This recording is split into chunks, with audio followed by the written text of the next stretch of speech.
responses on time. We'll try to move this along so that everyone's able to learn something and leave in reasonable time. In addition, Phil Schock, who is the executive editor of the Highland Lakes newspaper, will be here this evening to present questions to the panel.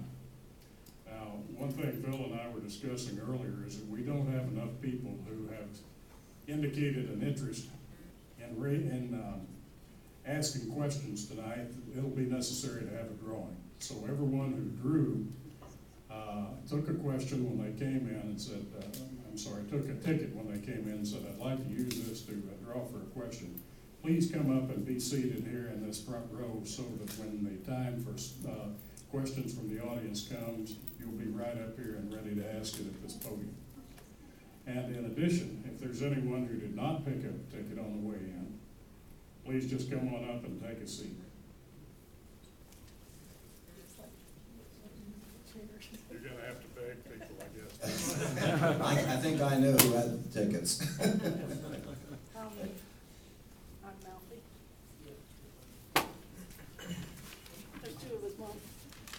No, there's a third somewhere, hiding somewhere here. I don't want to go over there. Okay.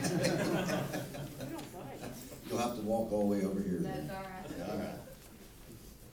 Okay, before we get started, Mike Clark, the timer, when you are 15 seconds away from out of time for your question, he will hold up that yellow mark over there, and when your time is up, he will hold up the red marker. With that then, we're going to go in ballot order for the opening statements. Opening statements are 2 minutes.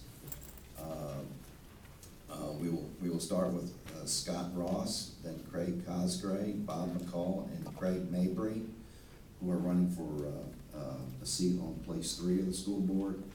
And then we'll go in the order of David Barr, Tommy Cheney, the incumbent, and Jerry Watson, who are vying for the seat on place 4. So with that, let's just start with Mr. Ross. Opening statement, you have up to 2 minutes. I'd like to thank you for the opportunity to come here tonight and speak to you. I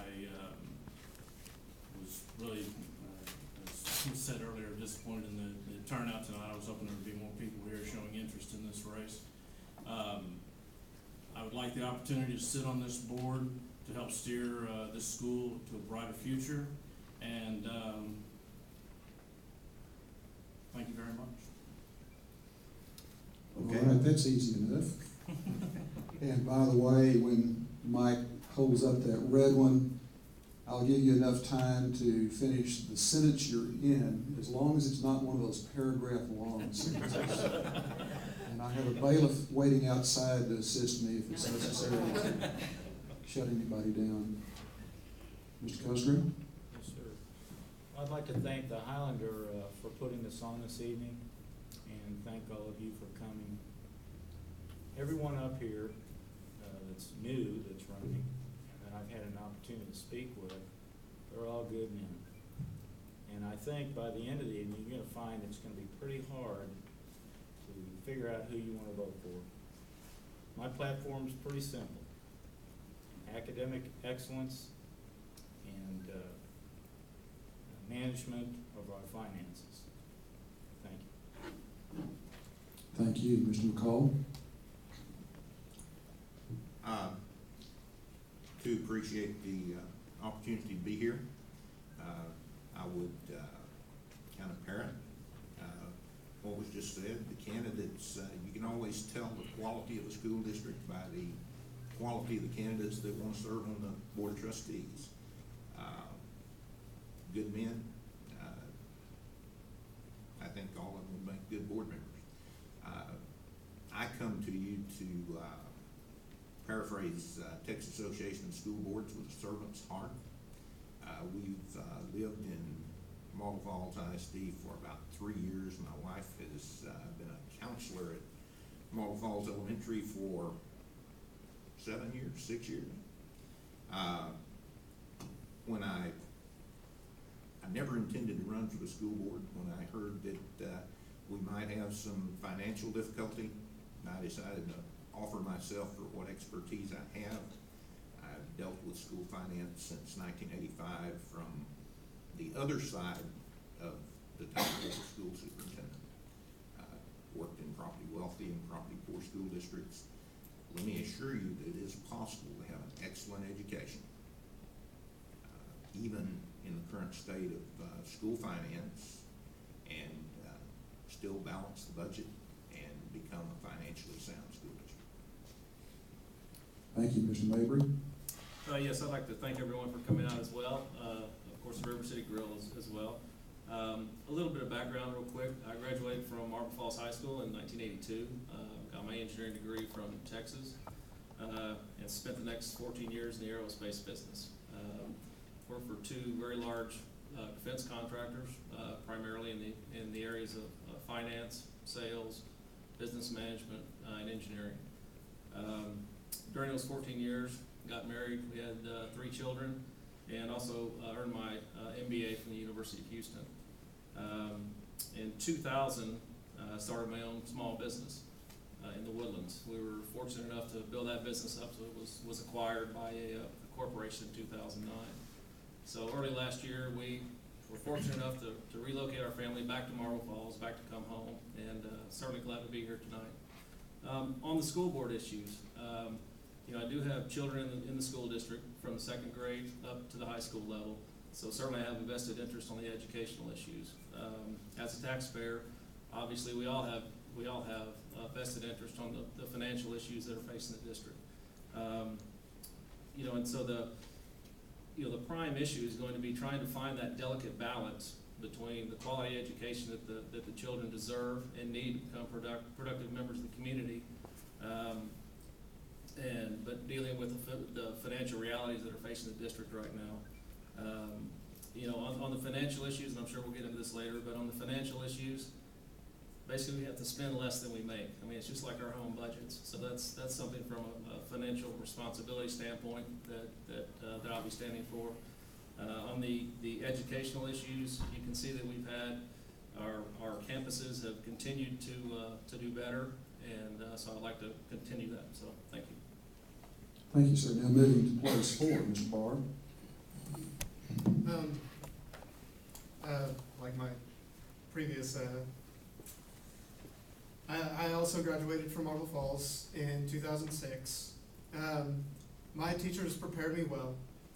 I earned a degree in finance from Texas Tech University, and since I've decided to come back to this community, I hope to contribute my time and effort to keeping our school district stable in a difficult economic period. If elected, I intend to use my newly acquired skills to help create policies that will prevent unnecessary spending. In addition, I intend to support our hardworking teachers by listening to their needs and letting them know that we appreciate what they do for students. I have a continuing relationship with many people within the district, and I seek to break down the barriers of communication between levels of authority. Without clarity of information from different perspectives, there is no way to truly evaluate the quality of education that we offer. Marble Falls has a record of high performance in education, and I want to protect what has worked well in the past, while also continuing to prepare for the future. Thank you. Thank you. Mr. Cheney.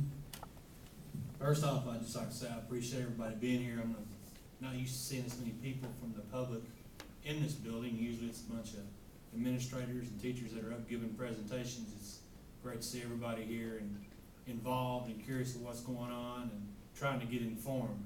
Also, like I said, it's great to see everybody up here that's running for the board. It's great to see that kind of enthusiasm for people in the community to want to get involved. Been on the school board for 9 years come May. Since it started 9 years ago, I felt like we made tremendous strides. I've had the opportunity to work with a lot of great individuals on this board that have come and gone, and everybody that gets involved is always ready to jump in and do the best they can, and I'm sure anybody up here that gets elected onto this board will do wonderful. test scores that everybody always talks about have been increasing every year in Marble Falls, thanks to all the help of the people of Marble Falls, who also had a great building process that took place to give better facilities to our kids. Yes, this is troubling times financially for the Marble Falls Independent School District, as it is to everybody else in the state of Texas. But this time, through hard work and planning from the current school board, with tremendous help from our administration, our financial problems will not be very difficult next year, along the lines of what's been passed down from Austin. We don't know what they'll do in the future. All we can do is try to improve upon what we already have and what we know, and continue forward with that. I appreciate all your time. Thank you. Mr. Watson? Last but not least, I'd like to introduce myself. We're new to the community. We moved here in '06. I was born and raised in Houston, went to college at Southwest Texas, now Texas State.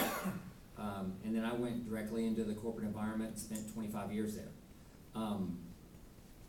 At a point where my kids got a little older, I didn't want to be one of those dads that had a cell phone in the stands watching them play baseball, so I decided to start my own company and have been engaged in their school careers ever since. I've got 2 kids at the high school and 1 daughter at the elementary school.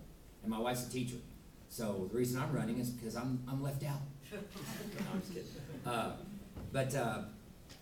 I'm a very engaged parent, and I've seen parents be engaged, and I've seen some not be engaged. And I just felt like I had a lot of people approach me with the idea of running, and I said, I'll do it. But the people in this room who know me, you've probably seen me around the ball fields and coaching and things like that. And that's been a great joy for me to volunteer my time, and I can do the same here. I'd like to bring my 25 years of corporate experience to the table. I know it's a public entity, but a budget's a budget. Hiring the best candidate for a corporation is the same as hiring the best candidate to be our superintendent. And I think that is going to be the highest priority for the new board. So I'm willing to jump in with both feet, and I appreciate it. Thank you. Thank you. Next, Mr. Schock will pose a general question. Each candidate will, let's see, is it a single question to all of them? Yes. Each candidate will answer it. You will have a 1-minute time period to answer. Again, the yellow goes up when you have 15 seconds left. Mr. Schock? Okay, everybody touched on this a bit. We all have had to tighten our belts lately, especially with the state under the duress it seems to be with the budget. Last year, the school district, Marble Falls, did just that, passing a $36.67 million budget. That was down 5% from the previous year. The budget included reduction in campus operations, a freeze on the salary incentive program, and some other reductions. With less budget support coming from the state, how can the district further tighten its belt and still offer its students a quality education? Mr. Rose. I believe the board has done a good job of implementing some changes to bring down the operating cost of the district. I feel there's probably still room to do a lot more. What Dr. Boyle has brought up at the last meeting as far as the energy initiative was a great idea, because it, in the long run, won't cost the district anything, even if they're not able to come up with any reductions. But things along those lines that seem to nickel and dime the district, as well as any person's household budget, I think is where we can find the biggest savings. Thank you. Mr. Cosgrave. Well, I'm thinking some earnest prayer, maybe. Basically, we have to take a look at the budget, line item by item, see what we can cut. We need to probably talk to some folks at the city and see if we can get some factories in this city and build our base, be helpful to be able to add some more children to the schools because of the Robin Hood. I think I like Dr. Boyle's ideas, especially on the energy company that he had speak to us last board meeting. Very out-of-the-box kind of thought process. And I think that's kind of what we're gonna have to do, is think out of the box to maintain our physical balance here in Marble Falls. Thank you. Mr. McCall? School finance, I guess, misery loves company. Every school district in the state is facing similar choices that, unfortunate choices that Marble Falls ISD faces, with 75 to 80% of every school district's budget in personnel. I think one of the things that we need to do is make sure that a maximum number of our professional personnel are engaged in a positive way with students. Hopefully, any reduction in personnel can be done through attrition. There are ways to tweak the budget and save money through energy management, other programs to cut transportation costs and those sorts of things. But bottom line is, we have to match our personnel with the number of students we have. Thank you. Mr. Mabry? Yeah, I would, first of all, I'd like to start off, I think the board and the existing administration has done a great job, quite frankly, in the last year. With cost-cutting measures, they were very proactive. You had the attrition program, the incentive program. That's the reason that you're not seeing Marble Falls School District lay people off wholesale like some of the other districts. What to do for the future, I would say, continue the attrition program. The cost-cutting measures that some of the other gentlemen have brought up and were discussed during the last school board meeting, focusing on those, and out-of-the-box cost-cutting, but also maybe some out-of-the-box revenue enhancement things. Some other school districts are selling advertising on school buses. Why not? Okay, it's not a cost; it's pure profit. So we certainly have to just continue to spend less than our revenue stream. Thank you. Moving to the place four candidates, Mr. Barr. Well, first of all, I will actually agree that the board's current policy of attrition is really great. Basically, we're saving tons of jobs here, and we're not having to, downsize quickly, like some of the Austin schools are dealing with. Also, what I really want to push is more line item reporting, like Mr. Cosgrave was saying. I know how in a lot of businesses, you end up with lump sum reporting, and you can sneak through really big items on the budget that just shouldn't happen. So, thank you. Okay, thank you. Mr. Cheney. A lot of these gentlemen have already hit upon a lot of things that the school board has already put forth last year and in the process of putting forth this year through attrition, teachers that retire, filling their positions with teachers we already have without having to hire somebody back, the programs that are in place to save money through cutting lights off, all that. It looks like it's going to save us about $300,000 this year. Great job by our assistant superintendent in the back, really enforcing that and making that happen throughout our school district. One of the costs that's going to increase if it continues along the same lines is probably not planned for is as everybody knows, the rising fuel costs. So that'll put a kink in things for a while. We don't know where that's going to go. I mean, overall, when you're talking about finances for a school, like Mr. McCall said, 80% of your budget is through your teachers, and that's your biggest cost. And trying to save jobs as best you can is what everybody's trying to do. Thank you. Mr. Watson? I was with Apple in 1999 when they had the big dot-com crash. And we were in a room and we were talking about how can we increase sales and reduce the budget at the same time. And one thing I learned there was they kept their main focus on, in every meeting we had, was on the customer. So here, it's the students. So when we cut, we got to make sure there's someone there looking after the students and the talent. The talent, in this case, the teachers.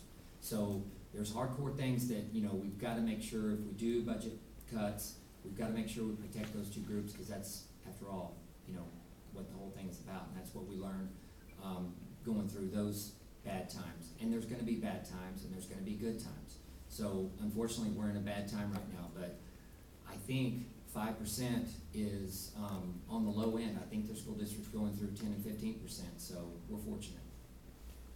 Thank you. There are now going to be several questions, I think, from the internet and perhaps from Highlander staff. Again, these will be questions calling for 1-minute answers, and I may start somewhere else in the line, so listen very carefully. Okay, the first question here is an internet question from a gentleman who obviously is a Marble Falls taxpayer as well. And I've condensed the question down to, were voters deceived by the school board by not indicating the true price of the football stadium project? The cost of the access entry roads to the stadium cost on their own $9.2 million, which the school board didn't have to deal with, but the city did. That's the first internet question. Mr. Cosgrave. Well, that was before my time. That being said, we have a stadium. So I don't think it's a bad idea when we're talking about revenue enhancement to perhaps utilize that stadium. Let's say, for instance, we put on a festival or a carnival, or we put on some sort of a summer concert series where we can actually make money on something that we already own. And that would be, I think, a great idea. And that would be one thing, and I'm glad you brought that up. We should probably take a look at that. Thank you. Mr. McCall? Were voters deceived? I certainly can't answer that. I'm not privy to that sort of information. I would like to think that the board was acting with the best information it had at the time. Clearly, one of the things that happened in Marble Falls ISD, from my perspective, is that we didn't get the student enrollment that we were projecting. The only way to generate money from the state under the current school finance legislation is to grow students. If you're not growing, you're not generating additional revenue.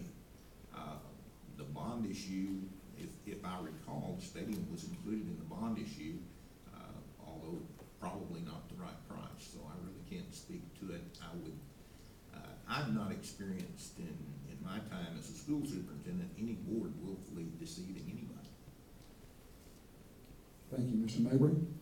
Kind of like Mr. Cosgrave, I also wasn't here during that time. I will say that I do know many of the board members, and I would find it hard to believe that they would purposely deceive the voters on any issue, quite frankly. So I can't speak to whether they were deceived, but I in my heart can't believe that they were willingly deceived.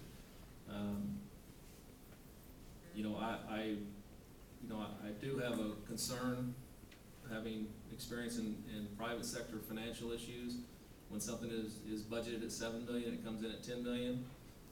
But I don't, I'm not going to stand up here and point fingers, because I don't know what the circumstances were. So were they deceived? Highly unlikely, in my opinion. Thank you. Mr. Barr?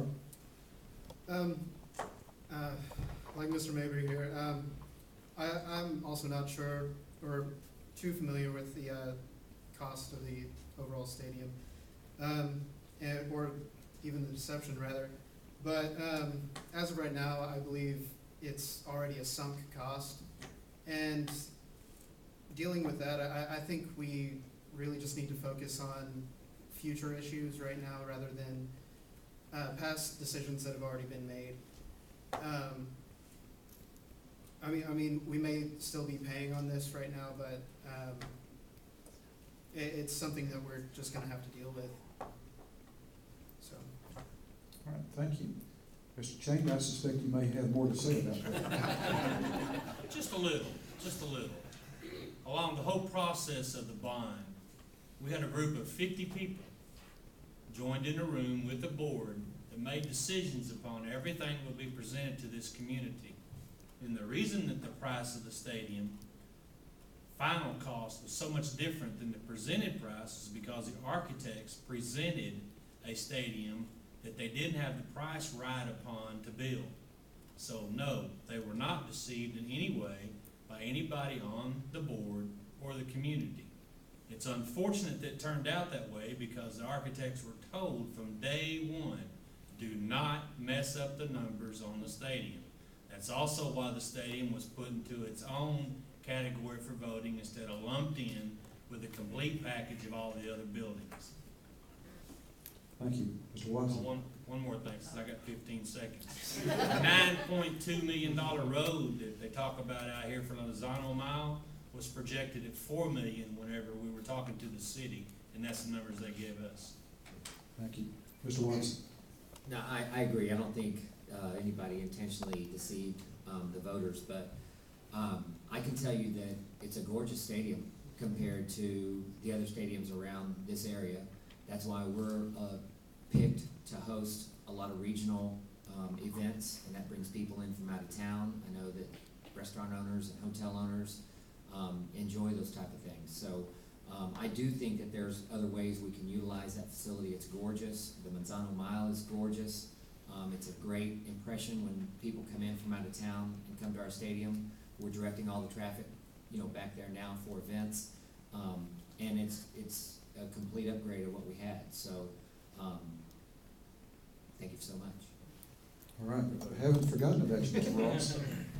No, I don't believe that the voters were deceived in that. There's a process that Mr. Cheney touched upon, and the fact that there is a bond committee that meets and they discuss all of these items. I wasn't aware of the problems with the architects, but also at the time of the bond election versus the time of construction, we also saw a huge spike in the price of oil, which asphalt is a derivative, uses petroleum products in its production. So there were cost overruns involved with that as well.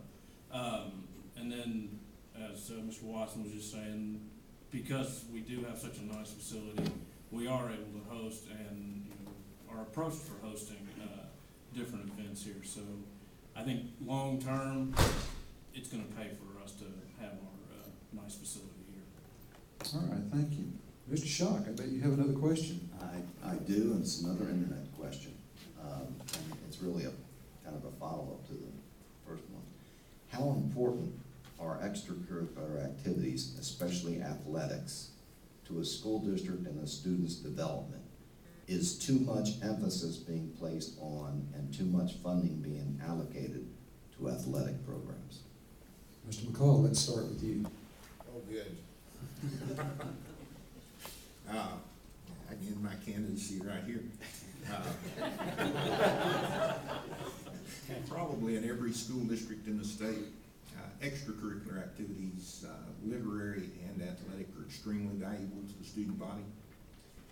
If there is more emphasis put on it, it's because it's what communities want, not necessarily what school administration and school boards want. I've not been in a community where we didn't have parents who had children participating in extracurricular activity that didn't want every dime that they could get spent on it. It's up to the board and the superintendent team to make rational decisions and make sure that there is no imbalance and that we do put education first. And we need all the extracurricular activities we can afford. Thank you. Thank you. Mr. Mabry? Yeah, I would agree with Mr. McCall that we do need all the extracurricular activities that we can afford. We talk about education and how we're going to create productive citizens for the community. The things you learn in extracurricular activities, and I'm not just talking athletics, I'm talking band, I'm talking UIL, all of the extracurricular activities. How to be a team player. That's not something you can measure on a tax test. No. How do you gracefully deal with defeats? How do you deal with victories? There are a number of subjective benefits to the extracurricular activities. And my guess is, a lot of kids are staying in school because of the extracurricular activities. So I think they're vitally important. Thank you. Mr. Barr? I also believe that extracurricular activities are very, very important to development of our students. I myself spent a lot of time in those activities. I was involved in football, choir, theater, and many other extracurriculars. And I believe those are what actually helped me create myself, who I am right now. More than even some of the classes, just regular classes that I've had.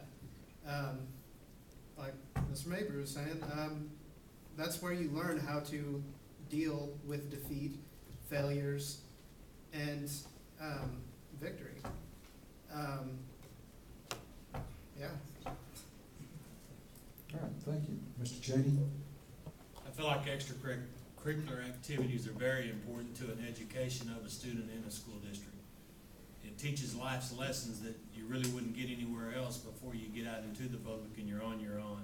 It teaches you how to work hard. It teaches you sacrifice. It teaches you teamwork. Right now we have about 800 kids of our 1,050 that participate in some form of extracurricular activity.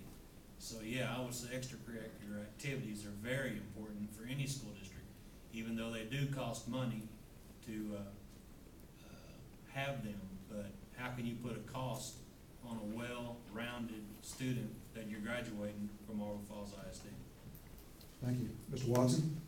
Well, my nickname around town is Coach Jerry, so I think you know where I stand. Now, I'm obviously for extracurricular activities, sports, band, chess club, anything we can get the kids involved with to be well balanced, to add to that, to their academic. I've talked to several students who are in my kids' classes who look at their grades every 3 weeks because if I make this grade, I get to play. If I make this grade, I don't get to play. And that's a motivational tool for that kid. And if we can get him over that hump and get him used to studying and used to getting those grades, he's gonna get a degree. And after that, who knows? Could go to college, could do something else. But at least that we had that to use as a motivational tool. Thank you. Mr. Ross? No, I don't believe that we spend too much on our extracurricular activities right now. The amount that is spent per capita of athlete that we have right now, I believe is a little too high. I think that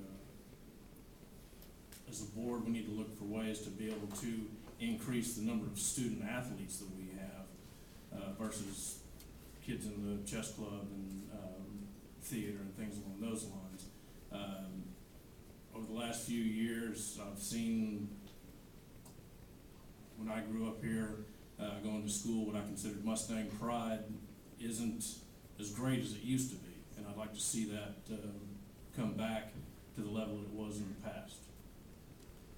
Thank you. Mr. Cosgrave? Well, I like extracurricular activity, but I also like students that come out of Marble Falls High School with some wisdom and knowledge and useful skills. So as long as we maintain a certain academic average, sure, let's go play football. But it's not helpful to spend a whole lot of money on a football team if we're failing our academics on the other side of the fence. So as long as there are standards and the children know the standards, that gives them a good goal. They can go study their, whatever they're studying. But they need to be able to pass the grades and then they can go play football or whatever. And I do think it's a good life experience to play football and be in the choir and all that. So I'm not against it, but I want to make sure they're making their grades before they go do it. Thank you. I'll take just a moment for a moderator's privilege and say that in the hat that I wear as a juvenile court judge, I can tell you that of the kids I see in front of me in juvenile court, 98% of them do not engage in any extracurricular activity. Every once in a while I see one. It's very, very rare. Kids who are busy, kids who participate in those activities don't have time to get in trouble. So I think that's another good reason to have them. Mr. Shaw? Those two questions came from the internet, and we had posed to anyone who would go up on our website to leave questions for us for this evening's event, and so those were the two questions that were up there. Now I'll turn to a question from our staff, which is Interim Superintendent Jim Boyle has said that layoffs won't be needed despite the budget shortfall. Instead, he's going to eliminate 14 teaching and 10 aide positions by attrition. Now, Marble Falls Independent School District has a better student-teacher ratio than the average district, from what we could find out. How important is a low student-teacher ratio to a child's education, and what can be done to preserve it here at MFISD? Let's start with Mr. Mabry. Thanks. You know, I know that the attrition program called for, you know, a total of, I believe, over the 2 years of 60 positions. And again, I think it's a great program because as opposed to what the other districts are doing, which is just wholesale laying off groups of people with no thought to performance, et cetera, it gives the school district, you know, time to sit down and decide whether that position needs to be replaced and who's the best one to replace it. That being said, does lower student-teacher ratios equal better education is kind of what I heard the question to be. I read something from Bill Gates that says no. He's a pretty sharp guy, but I'm not so sure I buy that, quite frankly. I think, you know, when you have kids that are having some academic issues, I think they need to be in smaller classrooms. Thank you. Mr. Barr? I also believe that the student-to-teacher ratio or a high student-to-teacher ratio is very beneficial. It does give more one-on-one time for those students who may be a little bit more behind. And I definitely agree with the attrition program. Now, I also think that maybe we should give maybe a little bit more incentive for that attrition program, because it seems that most of the teachers in here aren't persuaded enough by our $1,500 incentive program. So basically, I'll agree with the. Sorry. Okay, thank you. Mr. Cheney? Well, I think that anytime you can get less kids in the room with the teachers is beneficial to the student, but the problem is you have guidelines set down from the state that say you can only have so much money, and you have to have so few kids per class, so you're guided in what you can and cannot do. Along the lines of attrition, I mean, I don't believe there's anybody being forced out of a job in Marble Falls ISD that I know of. All of them are retiring and moving along, so, you know, along that lines, I don't believe that any teacher's being told it's time for you to go. And, but along the lines of student ratio to teacher, I mean, everybody wants to get it as low as possible. And that's also why a lot of teachers' aides are used, and that's helped to get the grades, test scores up in Marble Falls ISD. So it's unfortunate that through the financial crisis we're in, that we're probably going to lose some of that. Thank you. Mr. Watson? Well, I'm not in the education industry, and I would have to defer to a principal or someone who's really studied it, but it seems to me that if you've got a larger class and everybody's on the same behavioral level and they're all engaged, a teacher may be able to have more people in that class, versus if they're not behavioral on the same level, or if they are at risk in the learning, you're gonna have to have a smaller classroom. So I would look at all the options, because if you've got 25 kids and they're all engaged on that subject, and the teacher can probably rock right along with those people if there's no behavioral problems in that classroom. But on the other side of the coin, you're gonna have a much tighter room on kids that have behavioral problems. But in that particular case, I mean, I would almost have to defer to the principal and what they're doing in that particular school. Thank you, sir. Mr. Ross? As far as, in my opinion, when it comes to teacher-student ratios, in your earlier grades, K through about 7th grade, you do need lower teacher-student ratios, because at those ages right there, a child is still somewhat prone to act up in class, but then also they're still having their mind wired to think correctly. And with a smaller student-teacher ratio, the teacher is able to work a little more one-on-one with students and allow them to progress at their own pace and be able to catch up and fall behind as they need to. And in upper grades, kids have begun to calm down, and as Mr. Watson was saying, the teacher can concentrate on just the subject matter. Thank you. Mr. Cosgrave? Well, I think that low is good, obviously. That being said, the elementary school grades where the children have more, need more supervision, I certainly think middle school needs to be taken. We need to take a look at middle school. I know that that's where they have a lot of problems. The advanced courses, advanced placement courses, you might be able to put, let's say, more students in those courses versus the younger grades in middle school. So what I'm saying is we have to be flexible. And a lot of it has to do with the money we have. And I'm not sure how much money we have. So the possibility of some layoffs could be coming, unfortunately. So we'll just have to see. Mr. McCall? Attrition in tough budget times is certainly the way to go, except that sometimes if you're not careful and you offer too much incentive to leave, or even if you don't, you lose some of your best teachers, and maybe you keep some less talented people that other school districts aren't interested in. So it definitely beats laying people off. One of the things that I'm sure the board and administration have looked at is to make sure in secondary in particular that all the people that are certified to teach are actively engaged with students for the requisite number of periods a day. It gets critical in elementary school where the ankle biters require 100% of your attention, that you have smaller classes.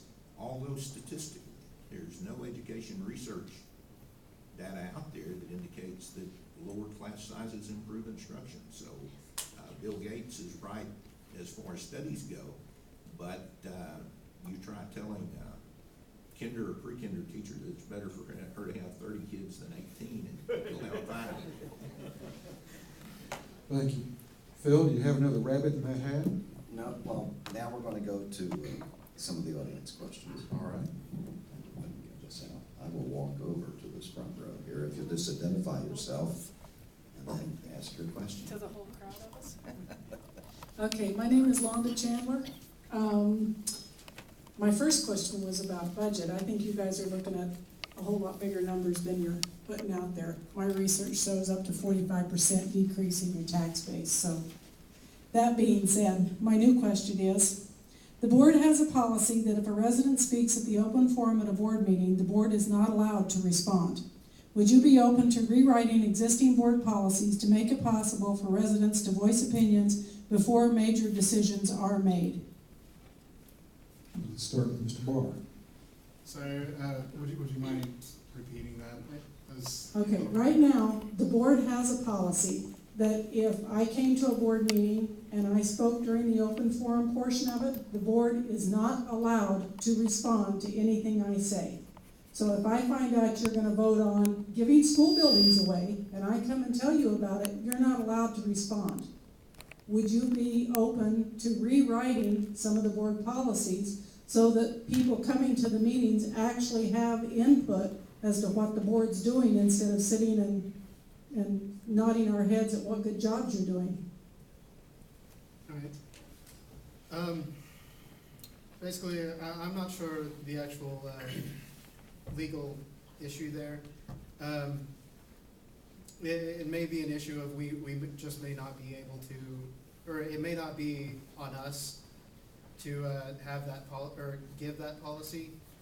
But if it is possible, I would be open to such an agreement to where it could be more of a conversational based topic, so we can actually get more input and make better decisions, because that's really what we need. We need to open up communication throughout the district. Thank you. Mr. Cheney? First off, a board meeting of board members of Marble Falls ISD or any other board meeting is a meeting between the board members, and the public is allowed to sit there and listen to it. The board members are elected by the community to conduct the business of the school. That does not mean that they're an open forum, that the board members do not listen to the open forum, because they do. But unless whatever somebody's talking about is on the agenda and it's set up to talk to community members, it's not allowed. Now, to say that I want to keep it that way, don't know. Don't know what the exact laws are that control all of that. But I do know that's the way it operates at this time. Thank you. Mr. Watson? Well, the boards I've served on before have that same policy, so I don't know if it is a universal Robert's Rules of Order type of a deal, but there does need to be a open exchange of ideas between board members and the community. So if it's not possible, I'll hold town hall meetings or whatever types of meetings that people can, whatever I'm allowed to do, because I'd like to hear the input from people. Thank you. Mr. Ross? Ms. Chandler, I understand your frustration in what you said there. I don't believe that it is allowed for the board members to respond. And it could also allow a meeting to slip into a state of anarchy is if you had board members arguing back and forth with somebody. When elected, I plan on having a specific email account set up for just to allow people like yourselves to ask questions, and I will try the best of my ability to answer those questions. So to allow a good flow of information from at least myself to the community, and try to keep people in the know as far as what's going on with the board. Thank you. Mr. Cosby? Well, I like community input, frankly, and I don't know if it's against the law or not. We can find that out. I'm sure the judge might be able to help us out here shortly. But I did notice at one time, I think it's at the beginning, you kind of have an open time frame, and then they do their business. It kind of always irritated me when I watched it. I'd like to kind of comment after the meeting to see what's going on. Maybe we can do something where we can have a board meeting, and if someone wants to speak, they can speak. We don't have to comment, and then we can maybe set up a time afterwards, 15 minutes, where I'd be glad to go sit down with you back here and we can discuss it. I do think it could be a little bit shaky if somebody's really irritated and you got into sort of a contest up here, which could ruin the whole procedure. So I like the idea of getting input from our community. I think it's an excellent idea. And I think maybe on an informal basis after the meeting's over or prior to the meeting. And I'd be fine to come early or late. Thank you. Mr. McCall? Actually, the reason boards do what they do is typically on the advice of their school attorneys to avoid any violation of the Texas Open Meetings Act, which any board member commits if he acts on something that's not on the agenda.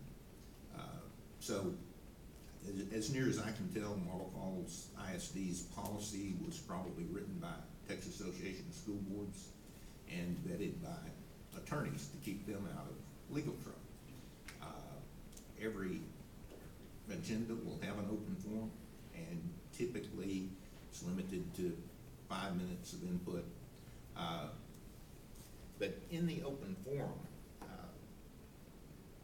actually what needs to happen there is that if there are concerns, particularly if those concerns aren't on the ballot, is they need to be addressed at a later meeting. And anybody speaking to open forum can work with the superintendent and board members to get that placed on a ballot, on an agenda for a later meeting. The law was set up for good intentions, hasn't always worked the way that it was intended. Thank you. Mr. Mabry? I think like everyone else here, I'm not sure of the legal ramifications of it. Am I in favor of community input? Absolutely. Am I in favor of discussion with the board members? Absolutely. You know, certainly I think there needs to be some limitations on time, you know, like Mr. Ross brought up, that we don't have anarchy break out. And I like some of the ideas that people are bringing up. You know, as far as having dedicated emails or getting together and have the board saying, you know what, I understand your concern.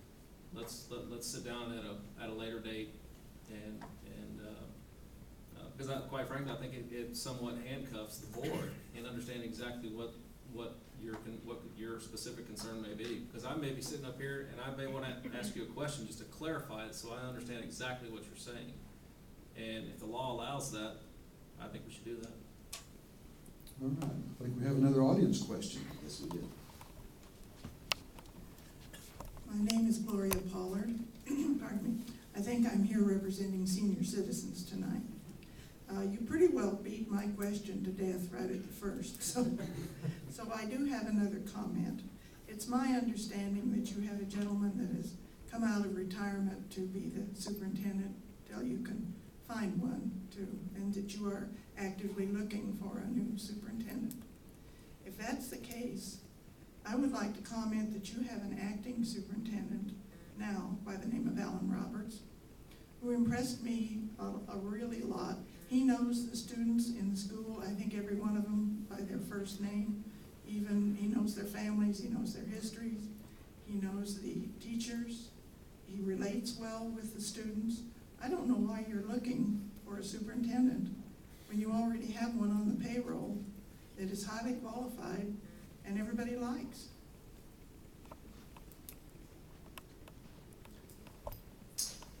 Mr. Cheney. I'm sorry, it just worked out. I believe that all the employees of Marble Falls ISD are excellent in everything that they do. And Mr. Roberts is an excellent, participant in the administration. He's excellent at what he does. But along the lines of experience of running a school this size, he kind of lacks in that matter. And along those lines, that's why we're still looking for a superintendent. Not that he couldn't be one, in the future. But there's a whole lot involved with running a school this size, and more experience is required. Mr. Watson. I'm not sure he applied. I see him back there laughing. He got real red. Absolutely, yeah. Get a fan over there. I paid her before, so yeah. That's right. Thank you for the question, Mrs. Thanks, Roberts. I think the selection of the superintendent is crucial. I think the fact that it hadn't been done yet is water under the bridge. I just think that we need to go out there and find a candidate that is going to bring new life into the district, who's a motivator. Obviously, they're going to have the qualifications because they're going to be pre-screened before they get to this level. But I've always loved my bosses who walked into a room, and when they left, you're like ready to go to work for that guy or that gal. So that's the type of candidate I'd be looking for, someone who can get out there, get the community motivated, get the teachers motivated, get the students motivated. Thank you. Moving back down to the other end, Mr. Ross. To answer your question, Ms. Pollard, of course, I haven't been up here on the board. I hope to have the chance to serve up here for the community. But I've known Mr. Roberts for a few years outside of school. My daughter's just a freshman this year, so it's would have been the first chance I had to deal with him on the administrative level, but he's no longer there. I think he's a fine gentleman, be very willing to hire from within instead of going outside of the community, if I felt that he met the qualifications we were looking for in a superintendent. And I think one of the main things I would be looking for is good, strong leadership. Thank you, Mr. Cosgrave. I don't have any problem with taking a look at Alan, and I think he's got a lot of advantages, frankly. He's worked with the schools here, obviously knows a lot of probably many of the students, probably all the teachers are close to. That being said, I think we need to interview some other candidates for superintendent. I personally would like to see a superintendent that thinks out of the box a little bit. We have some financial problems. We talked about maybe losing some teachers. I'm not really for that. I'm just saying we may have to look at that. We have to figure out a way to hire a guy that can actually make enough money for us by saving us money or doing things the right way or a different way that will actually help pay for this job that we're going to create for him. So I don't see any reason why we couldn't interview you. I think it'd be a great opportunity, frankly. So there you go. Thank you. Mr. McCall. You know, I've known Mr. Roberts for a couple of years. I was told by somebody close to him that he's a lot smarter than that.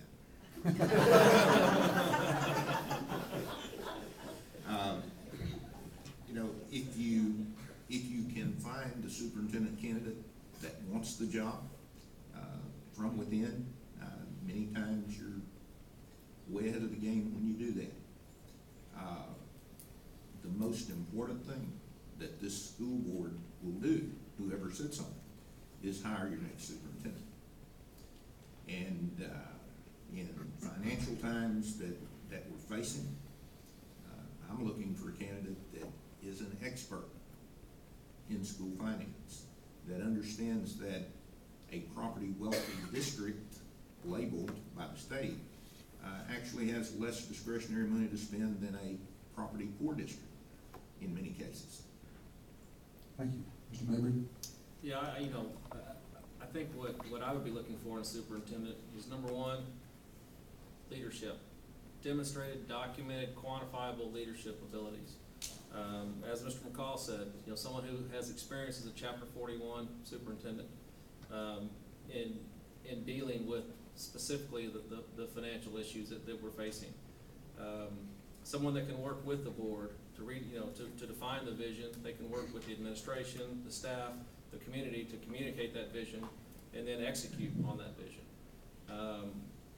We have some difficult decisions to make, and our next superintendent is going. You can use bravado, whatever. They're going to have to They're going to have to be gutsy, okay? And I think that's the type of results-driven individual we're looking for. Now, that being said, anyone in the audience, including specifically Mr. Roberts, I would love to take a look at, as long as they meet those qualifications. Thank you. Mr. Barr?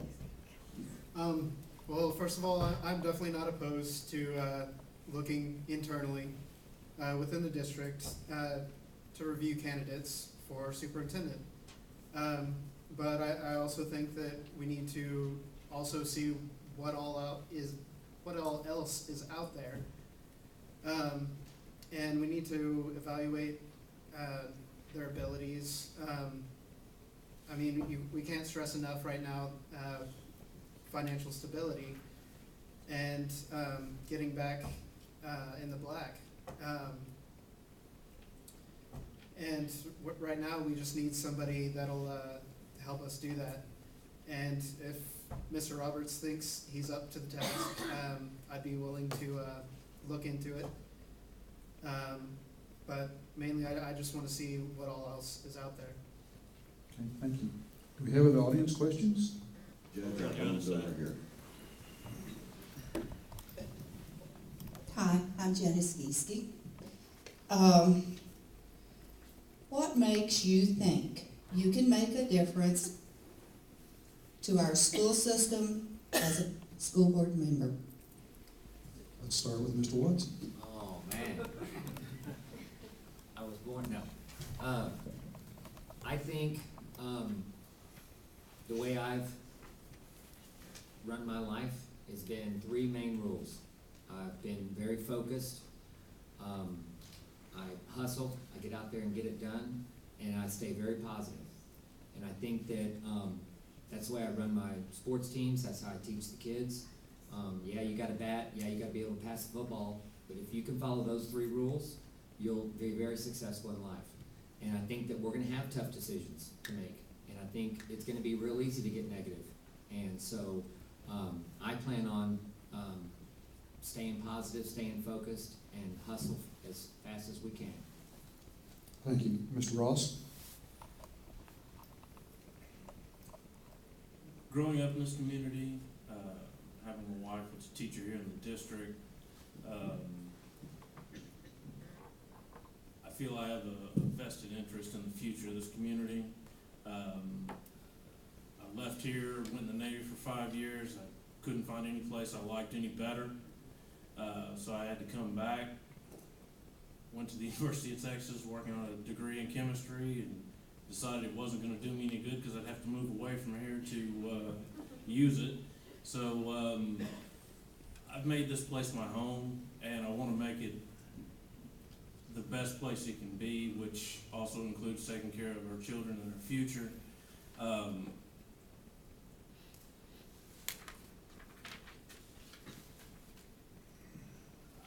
I just want a chance to make this the best community we can have. Thank you. Mr. Cosgrave? Well, I think we need a renaissance in education. We seem to have lost the wisdom of the ages. I want to go back to it. I think we should be doing drill and kill, which means we should be basically, our children need to memorize the math tables. Our teachers need to teach the King's English and memorize the English rules like we all had to when we grew up. I think there's been some phony stuff come down from the federal government and the state government that we need to, like Colonel Travis, draw a line in the sand and say no more. We will be the best school district in the state of Texas if we go back to those old ideas that work. Thank you. Mr. McCullough? Well, I'm not hedging my bets, but one board member works with the superintendent and 6 other board members. Our role is governance. We have to look for leadership from the superintendent and look for what's good for the district as a whole. That's totally different from a parent watching out for their child and trying to make sure they get the quarterback. It's totally different from a teacher looking at her classroom and wanting all of the teaching supplies they can get, or the principal taking care of his campus. The board's role is to provide policies that the district as a whole can be successful in, whether it's finance or instruction, and I'd like to be a part of that team. Thank you. Mr. Mabry? I think it's a great question. I think anyone up here, you have to come into this job not only thinking you can make a difference, but knowing you can make a difference. Because if you come in with any other expectations, you're going to fail. So I think, what would I bring to the table, so to speak? Success. I've been successful. Experience. I've been experienced. I've dealt with difficult issues, and you have to attack them head on, and that's exactly what I would do. So I think, Mr. Watson hit on positive attitude. One person is not going to come in here and rule the school board, and Mr. Cheney will tell you that. You do need to work within the confines of the board and the concept, but I think that enthusiasm that a new person would bring would be contagious. Thank you. Mr. Barr? Well, how can I make a difference? I'd have to say I bring a background in finance, and right now that is key. We've got a lot of hard decisions that we're going to have to make, and I figure I can use my education to help better make solid decisions. Basically looking at line items, understanding statements, making sure things aren't glazed over. Also, in addition, I'm rather close to many people within the district, and I do want to stress communication within the district. There needs to be, I guess, more open communication and making sure that school board members actually know what's going on within the district, just so they can make the best decisions possible. Thank you. Mr. Cheney? In my experience of being on this board, when I first got on this board, the first couple of years was a big learning experience. At this time, coming on this board, there's gonna be some hard decisions that have to be made and have to be made fairly quickly. I feel like my experience of being on this board for the last 8 going on 9 years gives me a big advantage in having to make those decisions fairly soon and not having a learning curve of finding out how things work on the board and what everything means. So that's why I feel like I'm the best candidate for this job. All right, thank you. Phil, are you still hiding from me? I'm over here now. One more question. My name is Pat Dickey, and I am a homeowner of property in the Marble Falls School District and pay a lot of taxes. My question to you is, I'm having to balance my budget. Our government certainly isn't doing a very good job of doing theirs. How are you going to look at the money that you've got coming in and balance that budget and not run at a deficit? It's my understanding that we are now running at a deficit. I could be wrong on that, but I don't believe I am.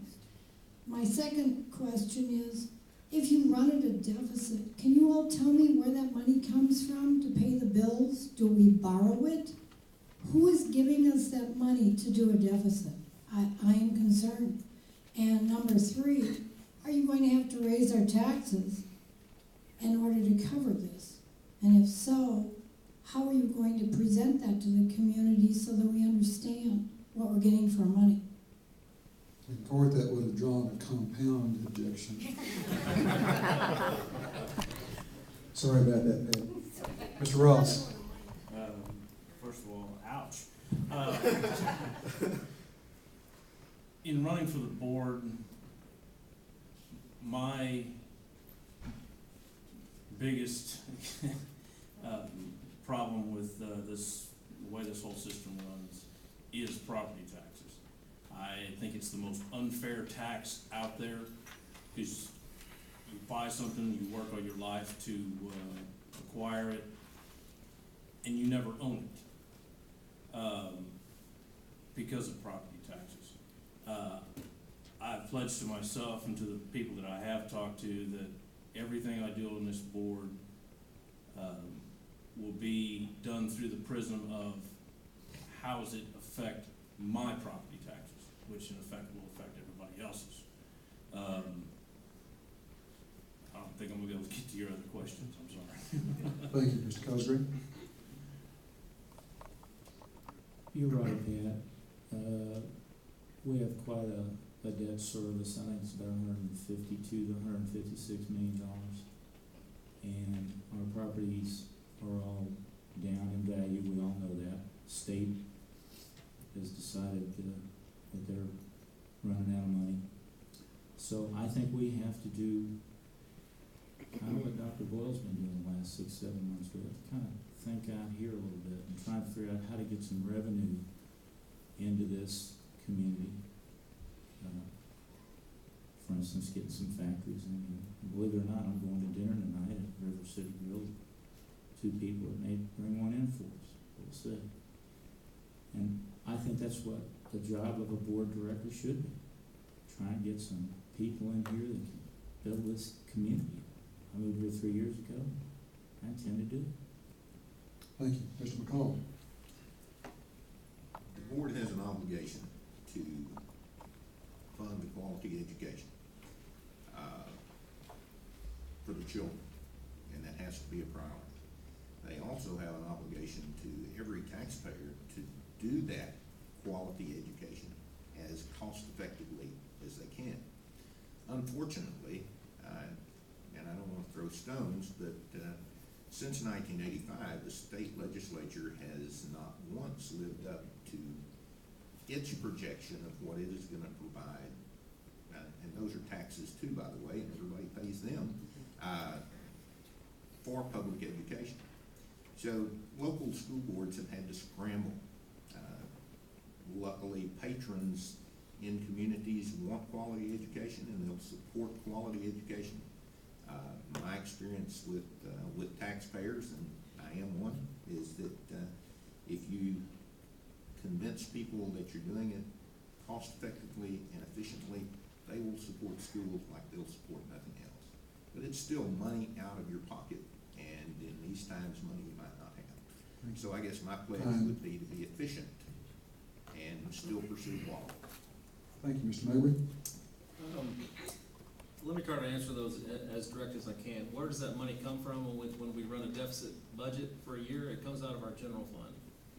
Our general fund, and as I understand it, our general fund is essentially our emergency savings account. That fund right now, according to the latest audit that was done, is $2.3 million below where it should be.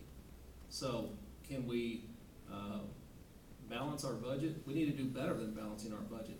We need to live way below our means because we have to get that general fund back to where it should be. So, you know, you have your yearly budget issue, but, you know, we've got to keep those costs way below the revenues, not matching the revenues, because we've got to get that general fund back to the level that it should have been funded in the first place. Thank you. Mr. Barber. First of all, I would like to say, yes, we do have a deficit, but how we're gonna solve that isn't by making additional money. It's gonna be by being cost effective. Basically with this Robin Hood, we're not allowed to make additional money. It basically just passes off to someone else if we make additional money. Basically how we can better control our budget is just learning how to spend correctly, taking care of ourselves, making sure items aren't being passed, and just taking care of ourselves on the home front. Thank you. Mr. Cheney. First off, as far as your taxes are concerned in Marble Falls ISD and the percentage that they get, it's pretty much controlled by the comptroller in Austin, who puts pressure on the appraisal district. You're pretty much already maxed out right now. All we can do as a school district is where we are right now. We cannot get any more money out of you. The only way that more money could come out for taxes is if the comptroller puts the pressure on the appraiser to raise your values. That'd be the only way that the school district will get any more money off of your property. It's unfortunate that things have been set up this way to fund schools throughout the state of Texas, but somebody has to pay for it. Parents, you know, before me paid for me to get an education. We're paying for the children below us to get an education. If we don't pay for the education for them, then where will we be as a community, as a country, as a world? The kids have to be educated somewhere. Thank you. Mr. Watson. The taxpayers are tapped out. I mean, you know, obviously we can't raise taxes, but another way is to build a good product. I mean, if you look at our community, we've got activities, lakes, trees, rolling hills. When the economy comes back around, and it will, if we have more taxpayers here, it's gonna even it out for everybody. So when people make that decision, hey, we can afford a house now, where do you guys wanna move? And they draw a circle around Austin and they're willing to drive 60 miles, we're gonna be one of the towns people consider. So if we have a checklist, hey, do they got lakes? Yes. Do they got good schools? Yes. We've got to make sure that we've got a good product that people can recognize. You know, our band went to state, our choir won nationals. Those are the type of things that put you on the map. Thank you. Phil, do we have another audience question? Do we? Anybody else in the audience want to ask a question? Fred Sachs, and I just have one comment on the first question from the internet, from the Highlander. More clarification. I wonder if that $4.2 million for the road was to go to the stadium, and the placement of Colt Elementary another half mile down the road might that added another 4.2 million to the total cost of the Lozano Mile. And that was just a comment. I'm just curious about that, but that's not my real question. My question is, why do you want to give up 2 nights a month, workshops to go with it, budget workshops, superintendent workshops, trips to Austin to lobby the legislature, and general school board meetings with other school board associations? Do you have the time to do that and the will to do that? All right, let's start down on this end with Mr. Watson and go the other direction for a change. Okay. I got that same comment. I got on the phone and started calling some of my friends and saying, hey, I'm thinking about running for the school board. A lot of people supported me, but a couple of people said, are you crazy? But I'm willing to do it. I think it's a lot like coaching a small youth sports team. Half the parents are gonna love you, half the parents are gonna hate you. And you just kind of go into it knowing that. I'm just kidding. That was just kidding. But yes, I'm willing to do it. I've spent a lot of time volunteering my time. We used to live in Granite Shoals. I was on a couple of committees for the city of Granite Shoals, and they're developing the 131 acres for their new city hall complex. So I'm a volunteer person, and that's what I'd like to do. Thank you, Mr. Cheney. Lost my train of thought. There is a lot of time involved in serving on this school board, and I've been in this community since September of 1974. This is where I grew up, this is where I went to school, this is where I live. This community means something to me, and I got on this board to serve this community in the only way that I knew how, and that's by getting on this board and trying to help in any way possible that I could, and that's why I'm still here now. If I knew of any other way that I could serve this community, I'd do it. I mean, I've also helped out with Little Leagues and all the other stuff. This is kind of like the next step for me, and that's why I'm here, because I care about this community, and I care about what happens in this community. Thank you, Mr. Barr. Well, for starters, as you know, I was born and raised here, went to school here. So obviously I have a lot invested in this community. Basically, I believe I also have a responsibility to give back as well. And one of the things that I've learned is growing up, if you have the ability to give back to a community, you should. And for starters, I really enjoy volunteering. It's one of those things that I just like doing. And do I have the time? I believe so. It will be a big commitment, yes, but I think it'll be worth it whenever it comes down to just dealing with all of the issues. All right, thank you. Mr. Mabry. This is kind of the same question my wife asked me. But, to be honest with you, because I know I can make a difference. I drive down the road, I see someone with a flat, I stop and I help them.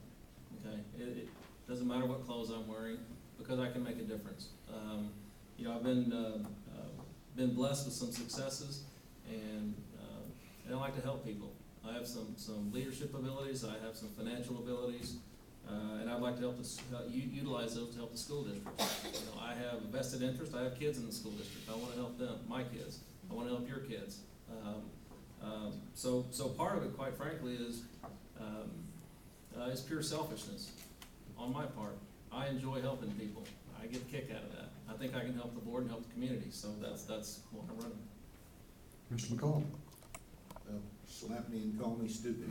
I've sat through 20 years of board meetings. The gratifying thing of being a member of a board superintendent team, a teacher, a principal, is to watch kids grow up and do well. And in these times, although I retired as superintendent, I teach some of the seniors in dual credit classes with Central Texas College. Didn't know if I could do that. I hadn't been in the classroom for 30 years. They were like a shot in the arm for me. And district in any way that I can, in anything that I can do. I'm willing to spend the time, and I think Mr. Watson has his numbers a little low. I think after 3 to 6 years, more than 50% of people take you.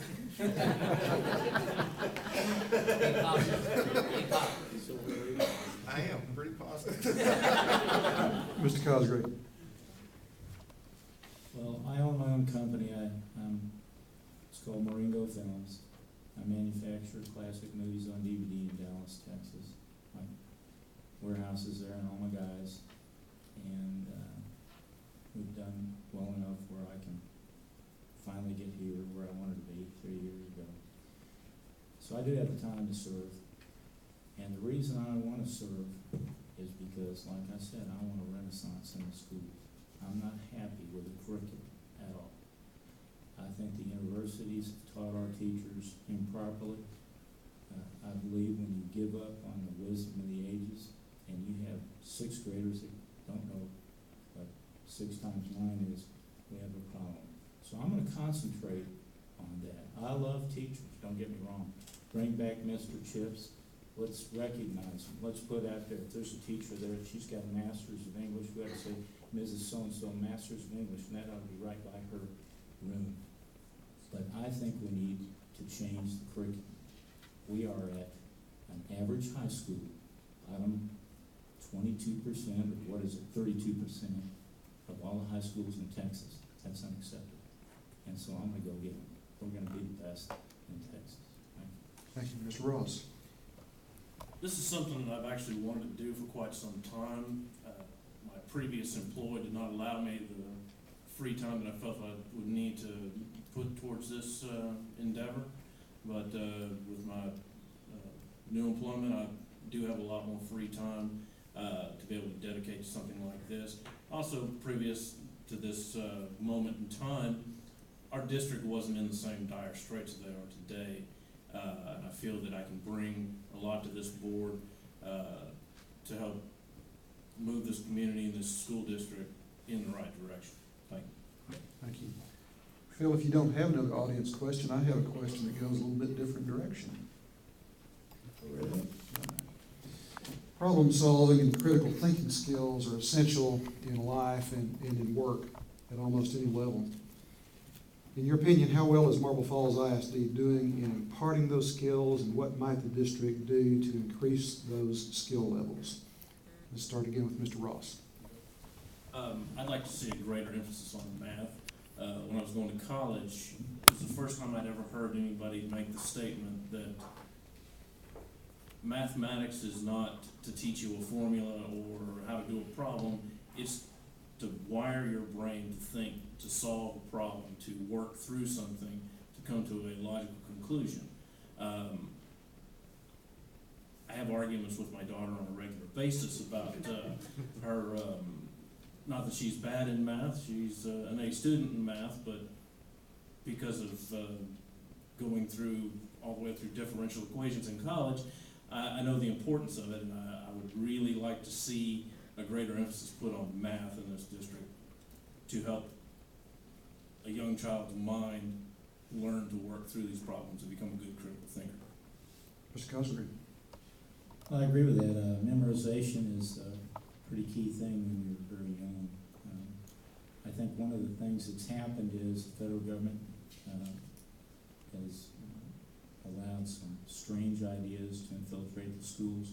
We're kind of stuck in a gobbledygook type mentality. I've read some of the textbooks that the teachers have to study to become teachers. I don't even understand I see the word, I understand the word, but I don't understand the sentence, I understand the paragraph, and obviously we're confusing our students. That, let's face it, folks, I manufacture DVDs. You know what my failure rate is? If it's anything more than about 1 per 100,000, I'm in trouble. So why would we throw away a child here? We need to sit them in first, second, third grade, and they don't advance until they get it. And we're advancing right now, and that's unacceptable. So let's get after it. Mr. McCall? We don't have enough time. We do fall short sometimes in teaching critical thinking skills. Math is valuable for mental disciplines, so are foreign languages. We've convinced ourselves in the public schools that it's difficult to learn a foreign language, yet if you go to Europe, there are people that speak 4 or 5 different languages. We think it's tough. If I were proposing a program, a long-range program for Texas public schools, Marble Falls included, it would be to require that every student that graduates be fluent in English and at least one other language. And I'm not talking about learning to diagram sentences. I'm talking about speaking and understanding in another language. Mr. Mabry? Certainly, the problem solving and critical thinking skills, we can look at it from an academic standpoint, which is, I think, kind of the way the answers have been going. But there's also real world issues. One of my concerns is that I think our high school does a great job of having curriculum pathways for kids that want to go to college in engineering and medical and business management. What I don't think we're doing a good job of is the kid that either doesn't want to go to college or can't go to college. We don't have pathways for those kids. If they want to become a welder, if they want to become a plumber, those types of things. You talk about problem solving, critical thinking skills. If you can get these kids engaged in the academic process and they have a target that they're going for, I think you're going to keep them more engaged in the classroom, and I think we'll have much more productive citizens in the community. Mr. Barber? As far as problem solving and critical thinking, I come from a financial background, and that's what I do. I do it on a daily basis, and I'm pretty sure everyone here does that. We think critically about issues, we solve problems daily. And by preparing our students in this manner, we're preparing them to live a good life. If we're not concentrating on those skills well enough, then how can we actually be able to prepare them to live a life of success? So that's about all I have. Thank you. Mr. Cheney? Follow up, Mr. Mabry, some of the things he said to answer this question. When I got on this school board, 80% of the students in Marble Falls ISD did not go to college. That meant 20% were.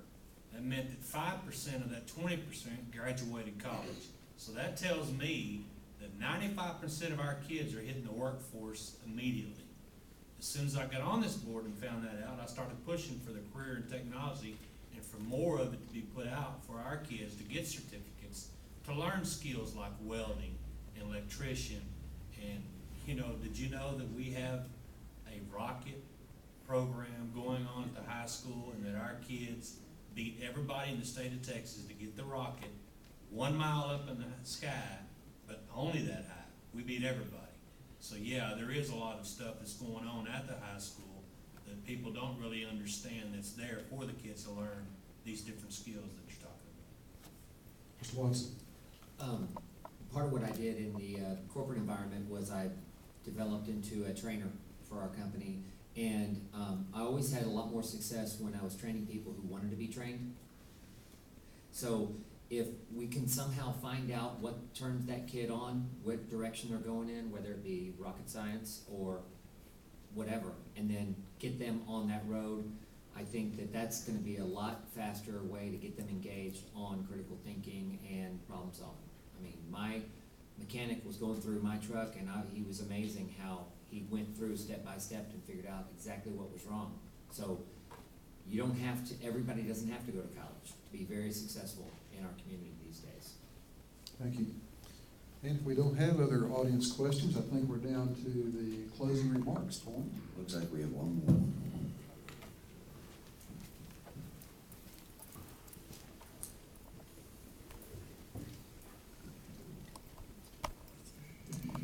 My name is Curtis Gray, and I'd just like to have your opinion on what you think of tenure. Mr. Ross? I don't agree with it, never have. I think that every day of your life, you should prove your worth to your station in life. Just because you've reached a certain number of years of employ does not give you special privilege. So I have to say, I don't agree with it and never will. Thank you. Mr. Cosgrove? I agree with you. I think that what happens when you have tenure is you have the good teachers and they never seem to get recognized. They're just thrown in. And I noticed, I heard a radio program this evening said, well, so-and-so school district's getting ready to fire 110 of their newest teachers. And I thought, well, geez, talk about throwing away the baby with the bathwater. So I don't think it's a bad idea if we could develop some sort of way to actually, I guess, evaluate our teachers. Certainly, I used to be a pilot in the Air Force and with Delta Airlines, and we had some bad pilots, and they were asked to leave. So in every profession, we know there are bad doctors, bad dentists, etc. So I think it's a good idea that we develop a program where we keep the good ones. And like I said, bring on Mr. Chips. Let's recognize those folks. We don't have to just give them money. We can recognize them as they walk through the hallways, and I think that's a good idea. Mr. Cole? If you're speaking of tenure as just a job for life because you've spent a lot of years in a position, which is typically the way we do it in public school, I don't agree with that. If you grant tenure to an excellent teacher so that you don't have to act on that individual's contract every year because she or he has a proven track record of meeting kids' needs and doing it in an excellent way, then I don't have a problem with that. It's awfully hard to do that way. So my answer is the way it's currently structured in public education, I've never been for it. I've always been frustrated by it. Mr. Maybe? Yeah, I would agree. I mean, working for large companies and small companies, your employment was based on performance, and it should be based on performance. Results-driven performance, quantifiable data performance. So I would have to agree with Mr. McCall.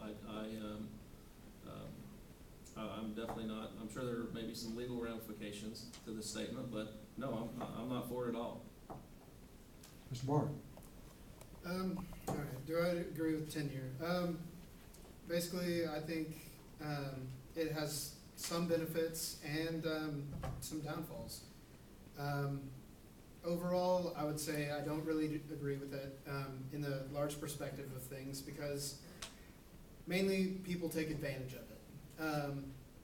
What happens is you end up having good teachers for many years, and then they get to that point to where they obtain tenure, and they end up doing whatever they want to. And they don't really perform the job to the standards that they need to. And in those cases, it needs to be monitored, or at least better monitored. But, yeah. All right, thank you. Mr. Cheney? Another loaded question. Tenure is best way I can describe it is a thorn in the school board member's side. It's there, you dig for it, you can't get it out, you keep digging for it, you try to get it out, and sooner or later, festers up and comes out. I don't agree with tenure, but under the current rules that we have to operate under, yes, it is a necessity that we have and we have to deal with, but no, I do not agree with it. I believe that your performance should be your tenure. Mr. Watson? It needs to be performance-based. I think that classroom experience is awesome. I mean, if you've got 10 years, I mean, you've spent 10 years in the classroom and you've developed skills that help your kids, then that's great. But a young teacher coming in can also, that's a learned skill too. She can pick up that experience by being around the experienced teachers. I guess I'd have to agree with the rest of the guys up here, and that is, you really have to look at their performance with the kids, whether they've been here 25 years or 5 years. Okay, Judge, before candidates close, let me remind the room that there are 2 seats that you will be voting for. Place 3, where Mr. Ross, Cosgrave, McCall, and Mabry are competing, and place 4 with Mr. Barr, Mr. Cheney, and Mr. Watson. I'll turn it back over to you, Judge, for closing. And some of the audience may not know who the incumbent in place 3 is, who is not running again.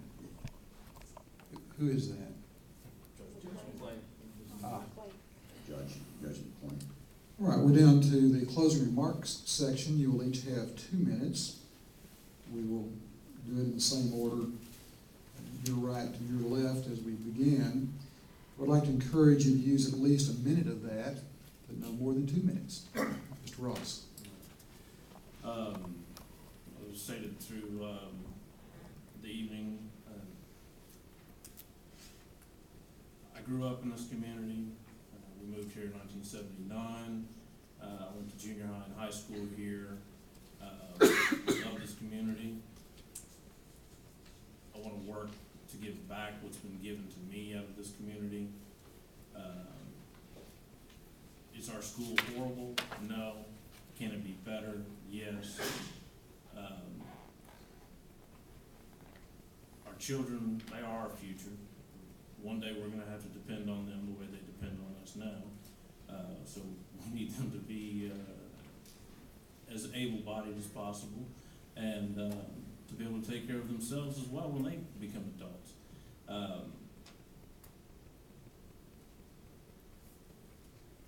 As a board member, I hope to be able to serve and honor the tradition of this town and what the board members in the past have done. I appreciate your support, and thank you very much. Thank you. Mr. Cosgrave.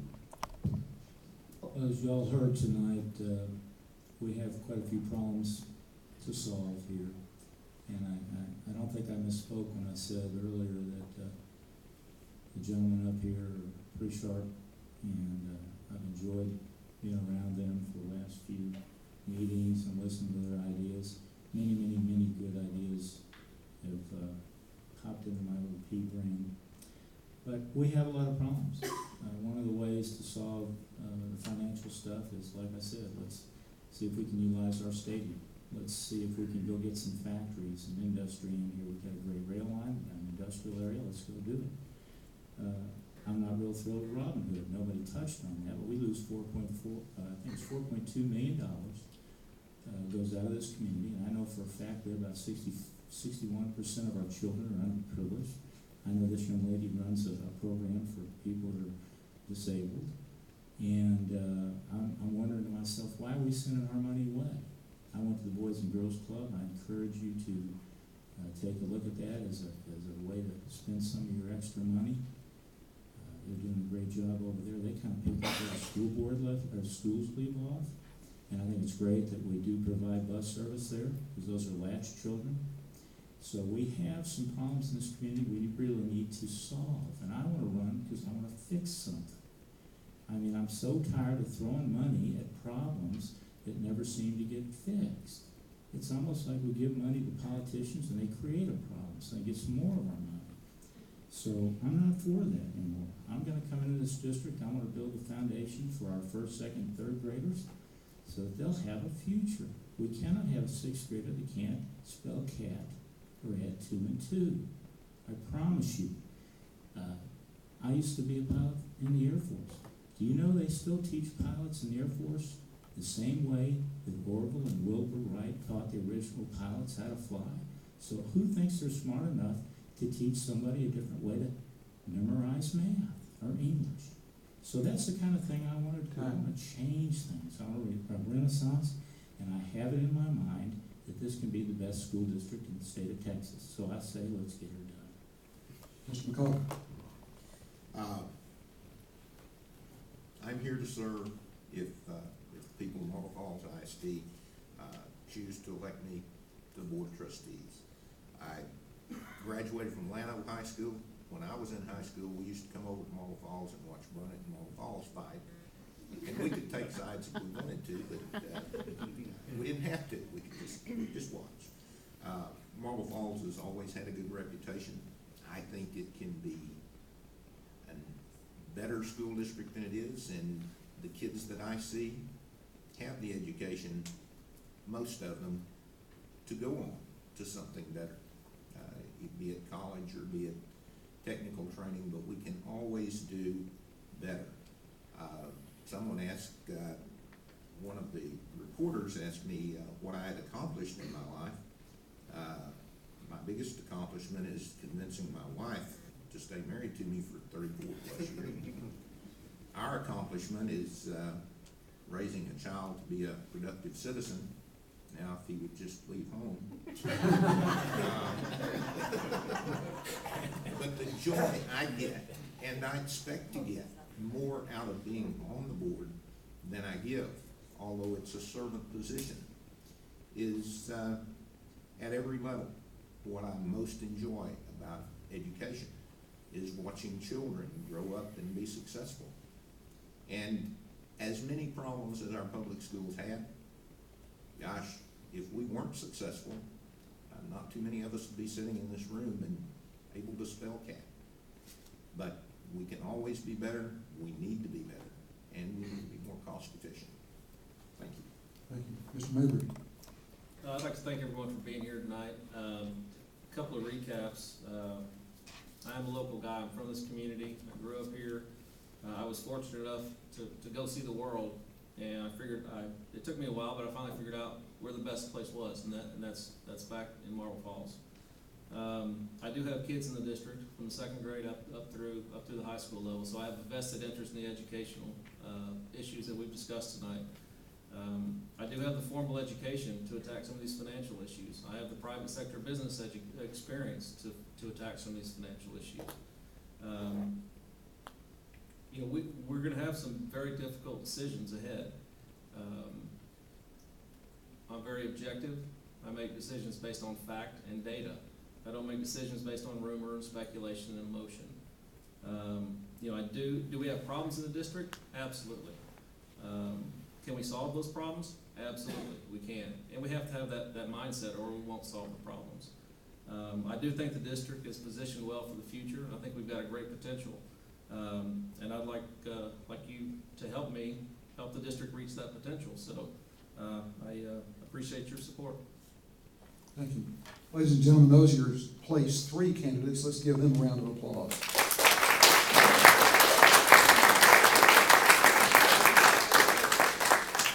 Now moving on to the place 4 candidates, Mr. Barr. Well, if I'm elected to be a member of the Board of Trustees, basically what I want to do is I want to promote the process of trimming down all of our unnecessary expenses, while still ensuring a balanced and quality education for our students.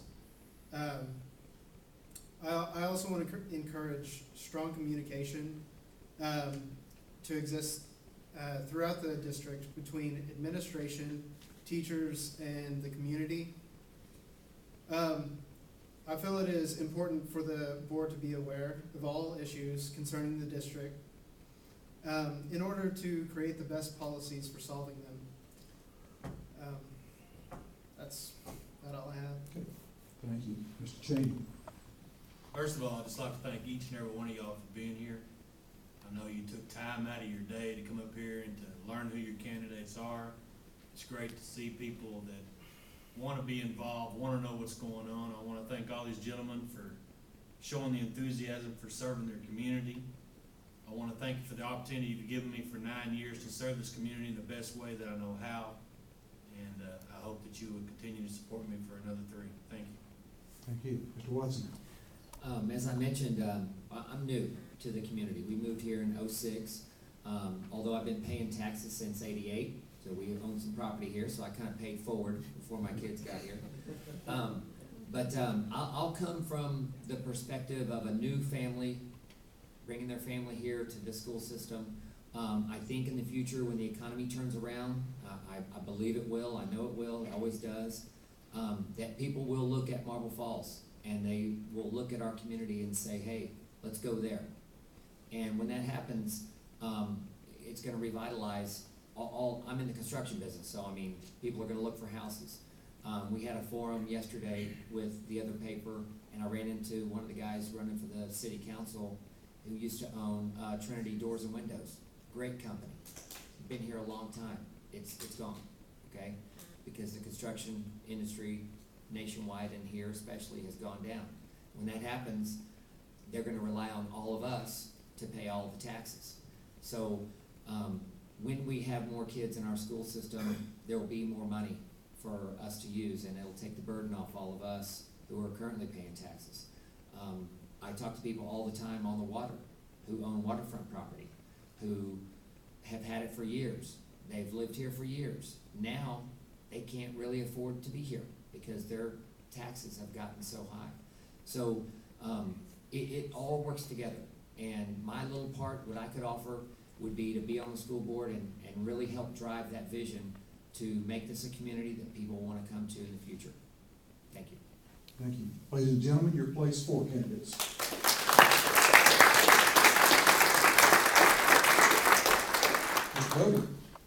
I want to thank again everyone for coming here tonight.